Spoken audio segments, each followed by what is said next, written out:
नमस्कार। एक बार फिर से स्वागत है आप सभी का आपके ही अपने चैनल हिंदी कौशल में।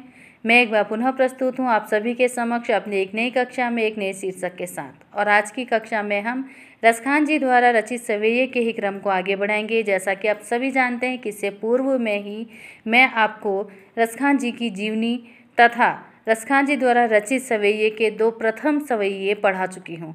और आज की कक्षा में हम उसी क्रम को आगे बढ़ाते हुए रसखान जी द्वारा रचित तीसरा सवैये का अध्ययन करेंगे, जिसमें मैं रसखान जी द्वारा रचित सवैये की संदर्भ, शब्दार्थ, प्रसंग, भावार्थ, भाव सौंदर्य व शिल्प सौंदर्य के साथ विस्तृत व्याख्या करने जा रही हूँ। तो रसखान जी द्वारा रचित सवैये की विस्तृत व्याख्या जानने के लिए वीडियो के अंत तक बने रहिए। तो और अधिक देर न करते हुए शुरू करते हैं आज की कक्षा, जिसका शीर्षक होगा रसखान जी द्वारा रचित सवैये। ये सबसे पहले पढ़ते हैं रसखान जी द्वारा रचित सवैया। मोर पखा सिर ऊपर राखी हो, गुंज की माल गरे पहिरोंगी। ओढ़ी पीताम्बर ले लकुटी वन गोधन, ग्वारिन संग फिरोंगी। भावत वो ही मेरो रस खानी, सो तेरे कहे सब स्वांग करोंगी। या मुरली मुरली धर की अधरान, धरी अधरा न धरूंगी। बहुत ही सुंदर सवैया है यह रसखान जी द्वारा रचित, जिसमें एक गोपी अपनी दूसरी सखी से बात कर रही है। तो इसके भावार्थ में जाने से पहले सबसे पहले एक दृष्टि डालेंगे इसके शब्दार्थ पर। तो शब्दार्थ कुछ इस प्रकार से है। मोर पखा अर्थात मोर का पंख या फिर मोर के पंखों से बना हुआ मुकुट। गुंज घुगुंची एक पौधे पर उगने वाला विशेष प्रकार का लाल रंग का एक दाना। गरे अर्थात गले में। पीताम्बर अर्थात पीला वस्त्र। लकुटी अर्थात लाठी। गोधन अर्थात गाय रूपी धन या ढेर सारी गायें। ग्वारिनी अर्थात ग्वालो। भावतो अच्छा लगता है। स्वांग रूप या धारण करना, भेष धरना। मुरलीधर कृष्ण। अधरान अधरों पर या होठों पर। धरोंगी अर्थात धरूंगी। शब्दार्थ के बाद आता है इस सवैये का संदर्भ। संदर्भ तो पूर्ववत ही रहेगा।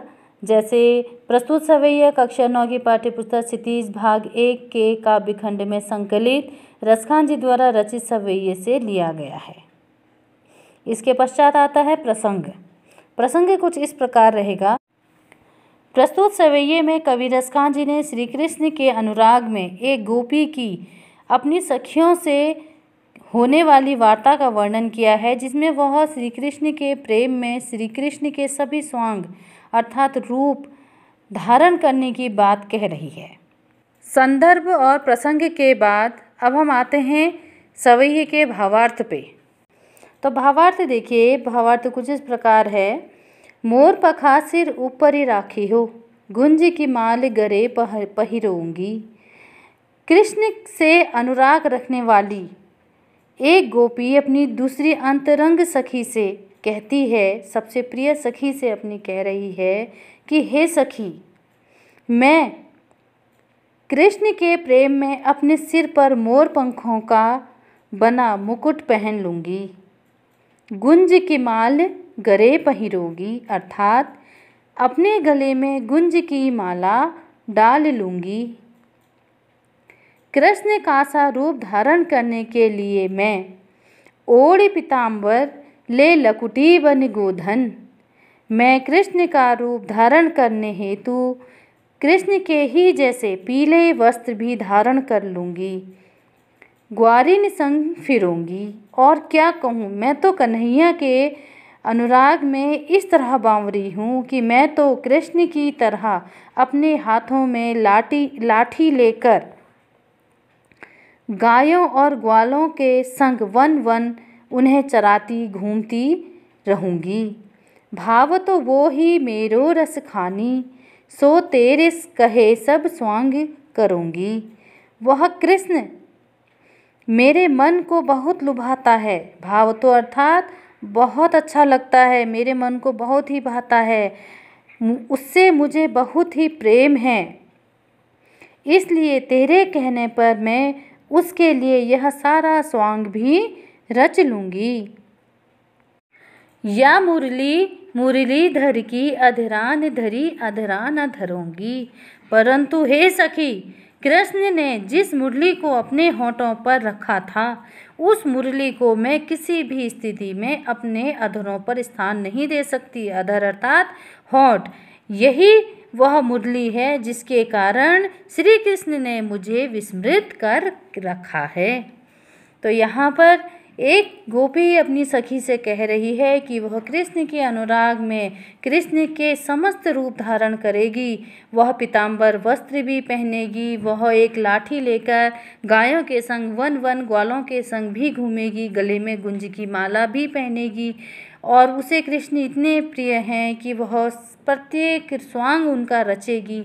किंतु किसी भी स्थिति में वह मुरलीधर की वह मुरली को अपने अधरों पर नहीं रखेगी, क्योंकि वह उसे उस कृष्ण की उस मुरली से ईर्ष्या है। उस मुरली से ईर्ष्या इसलिए है क्योंकि गोपी का मानना है कि उस मुरली के कारण ही, उस मुरली के प्रेमवश ही श्री कृष्ण ने उसे विस्मृत करके रखा है। इसके बाद आता है इस सवैये का भाव सौंदर्य। भाव सौंदर्य वह होता है जिससे उस सवैये के भाव के आधार पर उसका सौंदर्य में वृद्धि होती है। इस सवैये में कवि ने गोपी की निस्वार्थ प्रेम भावना व्यक्त की है कि किस तरह से गोपी श्री कृष्ण के असीमित अनुराग में लीन श्री कृष्ण के समस्त रूप धरने को तैयार है।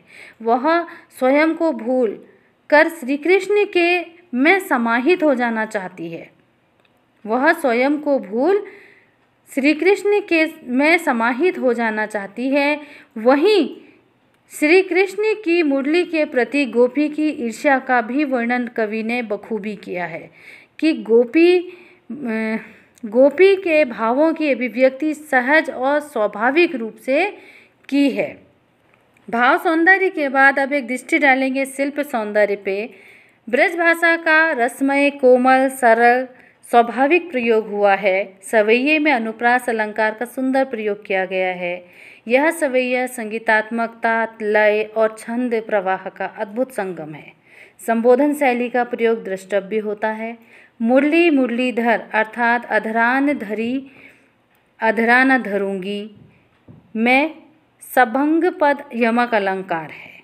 सवैये के शिल्प सौंदर्य के साथ ही आज की हमारी कक्षा यहीं समाप्त होती है और बहुत जल्दी मिलते हैं रसखान जी द्वारा रचित अंतिम सवैये के साथ अपनी अगली कक्षा में। तब तक के लिए यदि आपको हमारी कक्षा पसंद आती है तो प्लीज़ इसे लाइक करें, शेयर करें और सब्सक्राइब करें।